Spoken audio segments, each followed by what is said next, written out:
Tonight, let us travel back to a quiet morning in medieval Europe.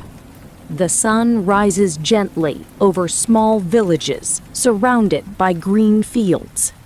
Wooden houses line narrow streets. Farmers prepare their tools. Bakers light their ovens. Merchants arrange their goods, hoping for another ordinary day. Everything feels peaceful. Children laugh as they run through the village square. Church bells echo softly in the cool morning air. Birds sing from the rooftops. And life follows the same comforting rhythm it has for generations. If you stood there, you would never imagine that history was about to change. Because something invisible has already begun its journey. It has crossed mountains, deserts, and distant seas. It travels without sound. No one can see it. No one understands it. And by the time people realize that anything is wrong, it will already be too late. This is the story of the Black Death. A story not of battles or kings, but of ordinary people whose quiet lives were forever changed by an unseen visitor. So, settle in, relax, and let history unfold one peaceful moment at a time. Before the Black Death changed the course of history, Europe was a place of quiet routines and familiar traditions. Most people lived in small villages, surrounded by forests, rivers, and open fields. Their lives were closely connected to the changing seasons.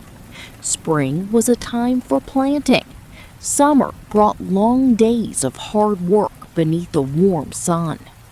Autumn was the season of harvest, and winter encouraged families to gather around small fires inside their wooden homes. Life was not always easy, but for many people it felt predictable. Each morning began with the ringing of church bells. Farmers walked into the fields carrying simple wooden tools. Bakers filled the air with the comforting smell of fresh bread.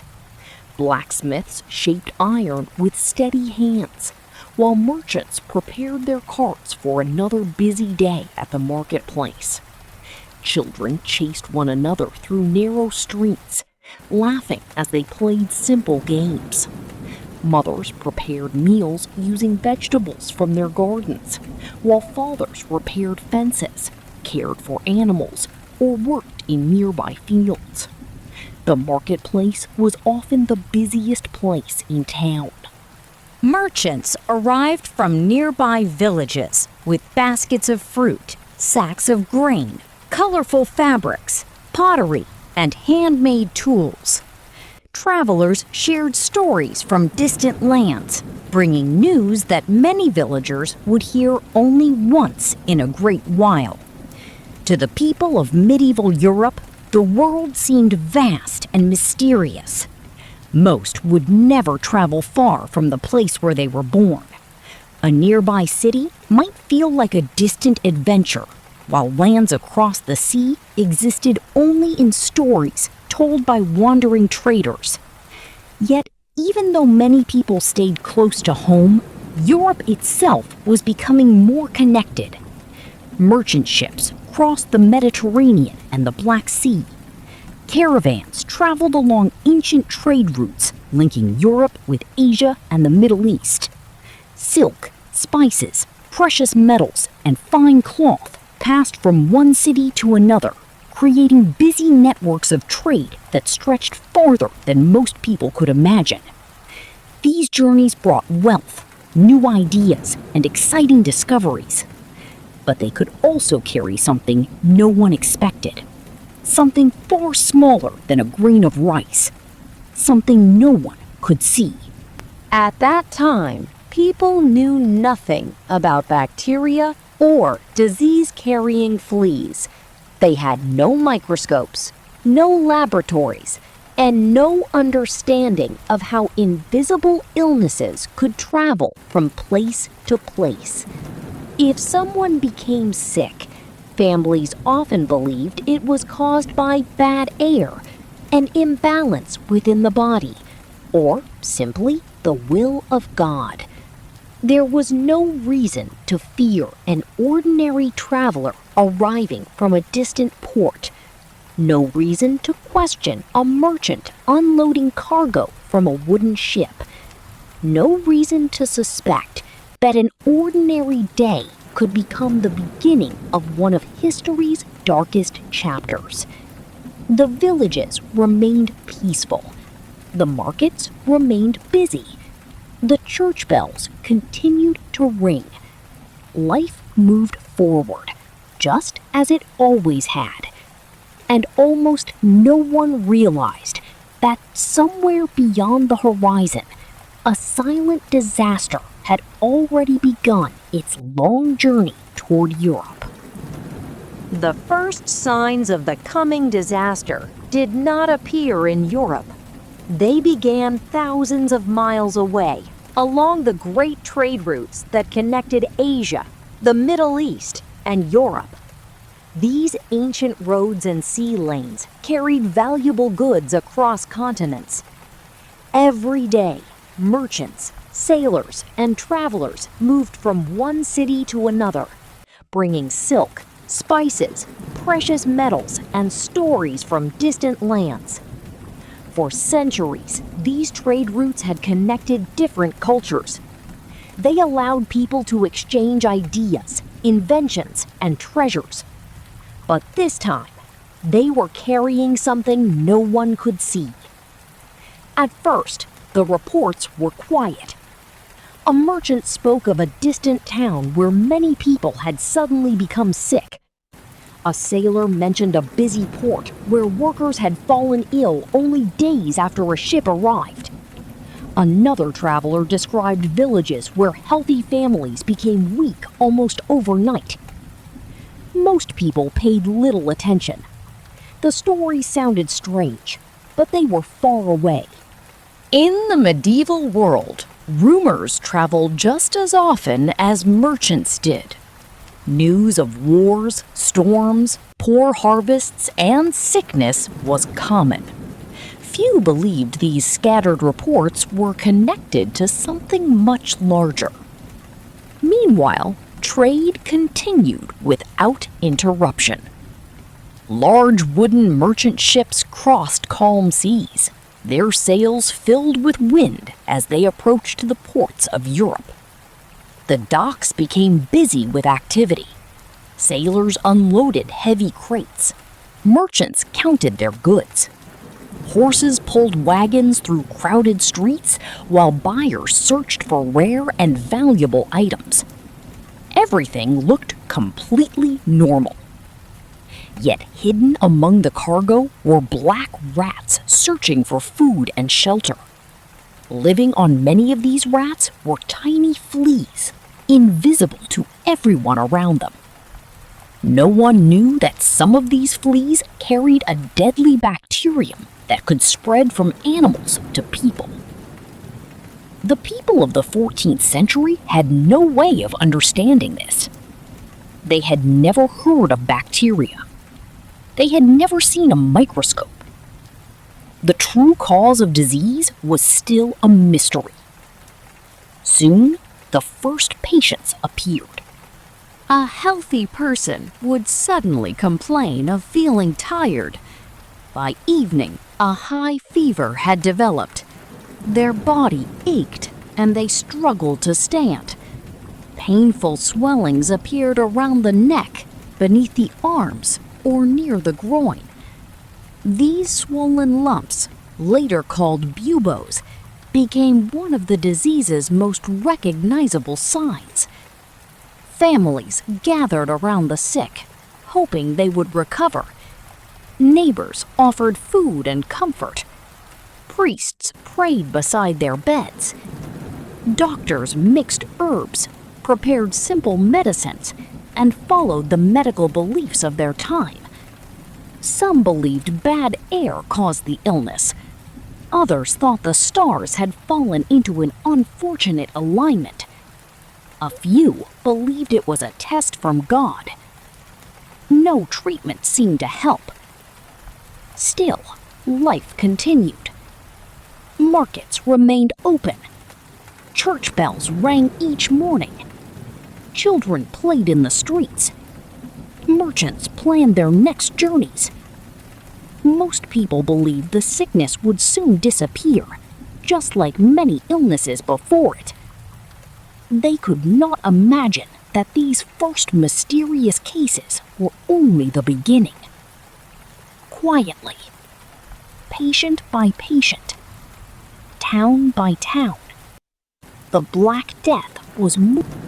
As the weeks passed, the strange illness was no longer a distant rumor. It had become a frightening reality. One town after another began reporting the same mysterious sickness. Families who had been healthy only days before suddenly found themselves caring for loved ones with high fevers and painful swellings. In some homes, everyone became ill within a short time. People searched for answers, but none could be found.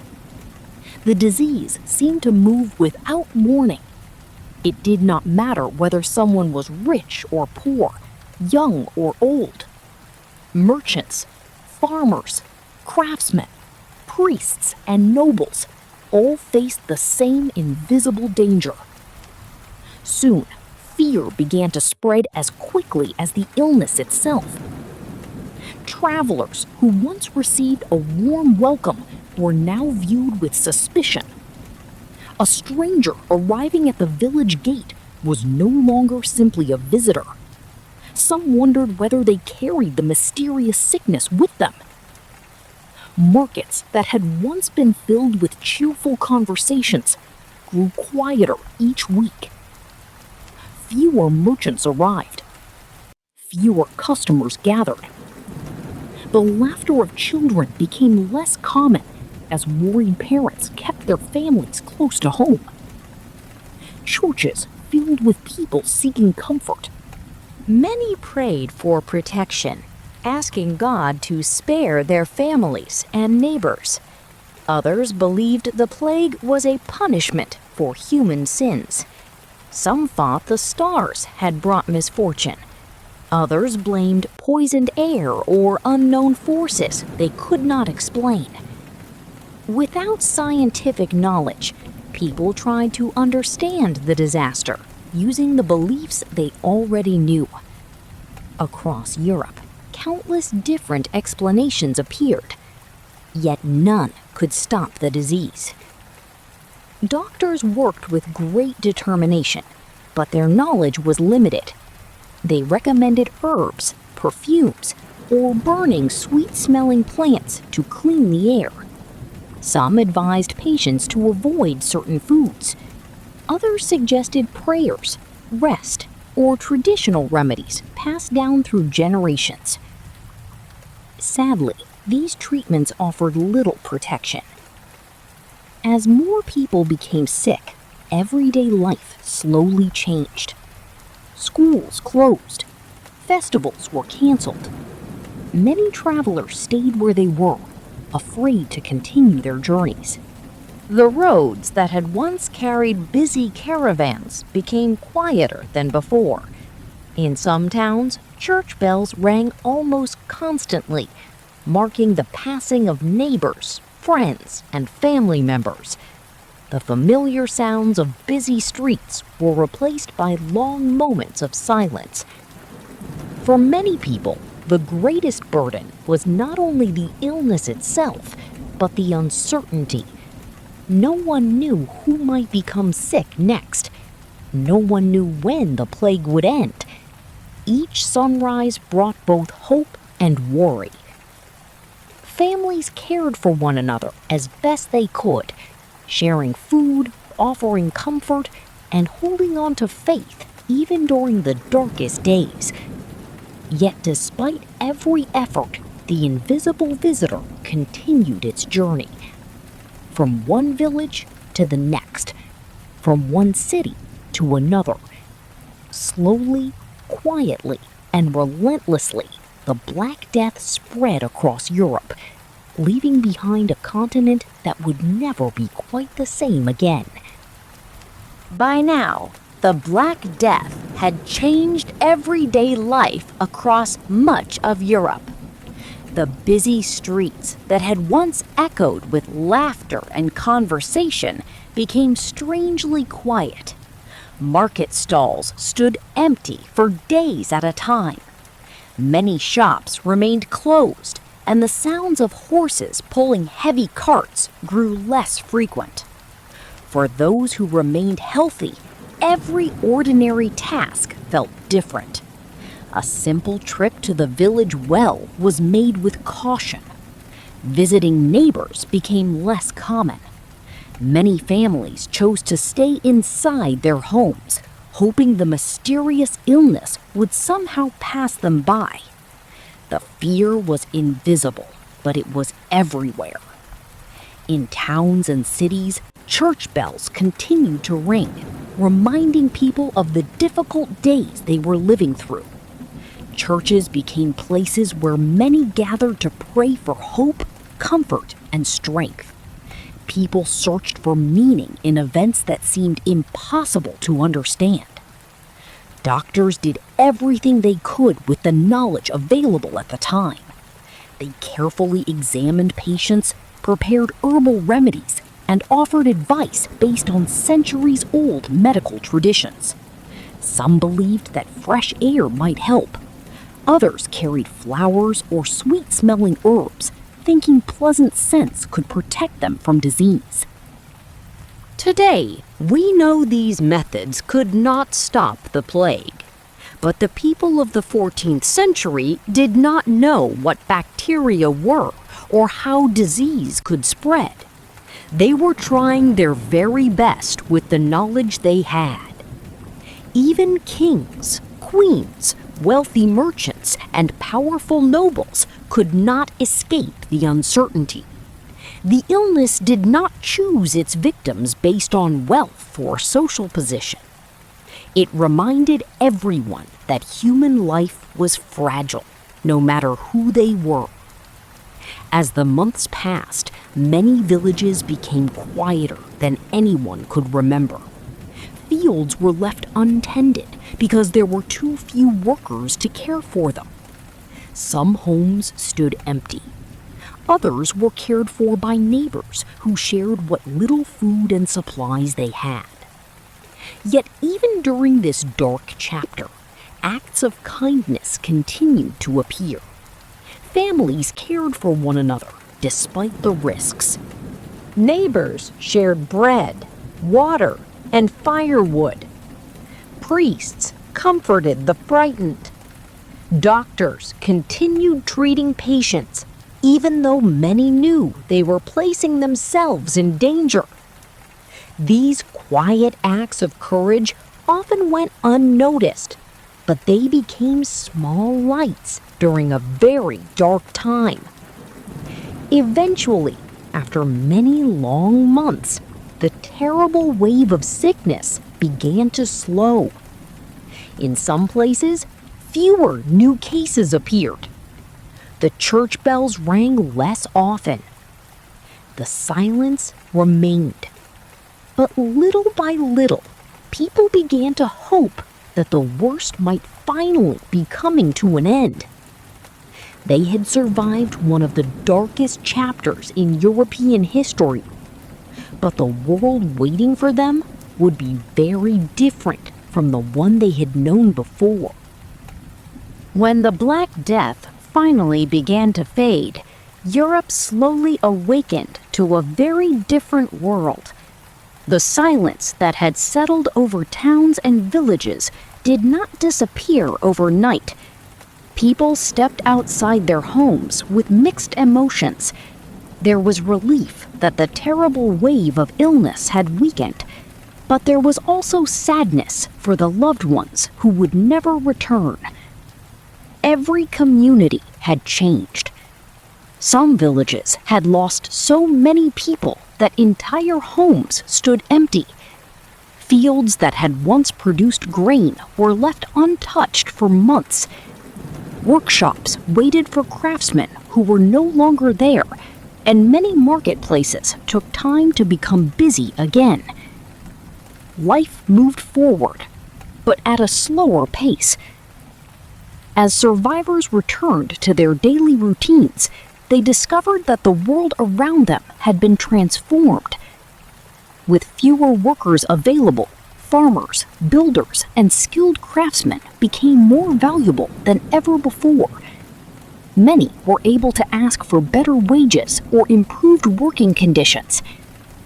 Landowners who had once held great power found it increasingly difficult to find enough people to work their fields.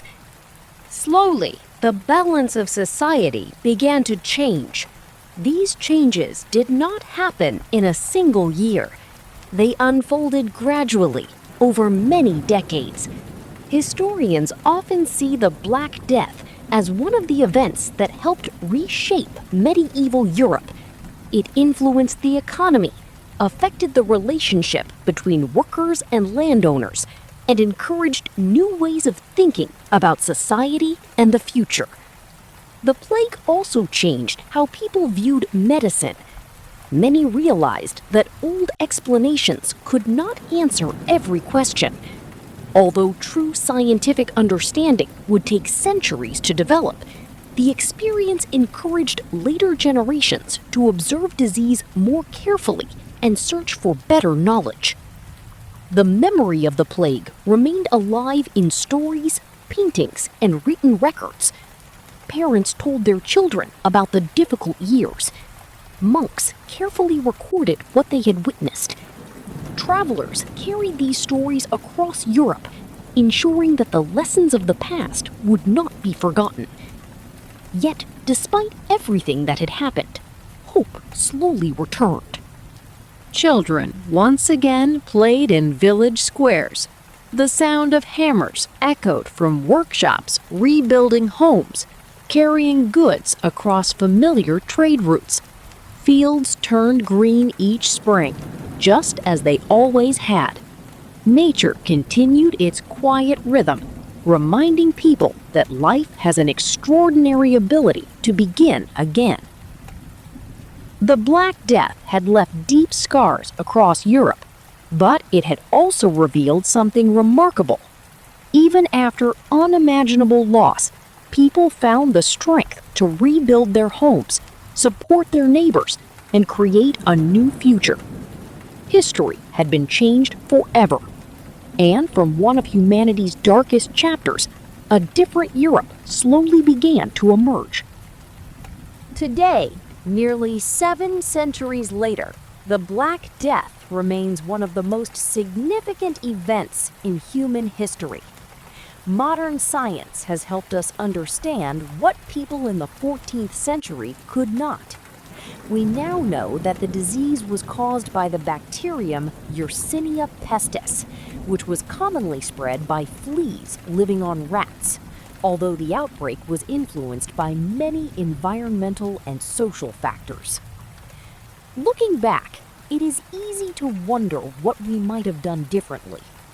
But the people of medieval Europe did not have the knowledge we have today. They made decisions based on the best information available to them. Their story reminds us that every generation lives with questions it cannot yet answer. The Black Death also teaches us something timeless. Even during fear and uncertainty, people continued to care for their families, help their neighbors, and hold on to hope. Those quiet acts of courage became part of history, even if no one wrote their names in the history books. Today, the streets of Europe are filled with life once again. The villages have grown into modern towns and cities. The busy ports continue to welcome ships from around the world. Life has moved forward. Yet the memory of the Black Death remains, reminding us that history is not only about great kings or famous battles. It is also about ordinary people facing extraordinary moments with resilience, compassion, and hope. And perhaps that is the lesson worth remembering most of all. Our quiet journey through the time of the Black Death now comes to an end. It was a story of fear, loss, and uncertainty, but also of resilience, compassion, and hope. Even in history's darkest moments, people found the strength to care for one another and slowly rebuild their lives. Thank you for spending these peaceful moments exploring the past with History to Sleep. If you enjoyed this relaxing history documentary, please consider subscribing and joining us for more calm journeys through the world's most fascinating stories. Until next time, sleep well and good night.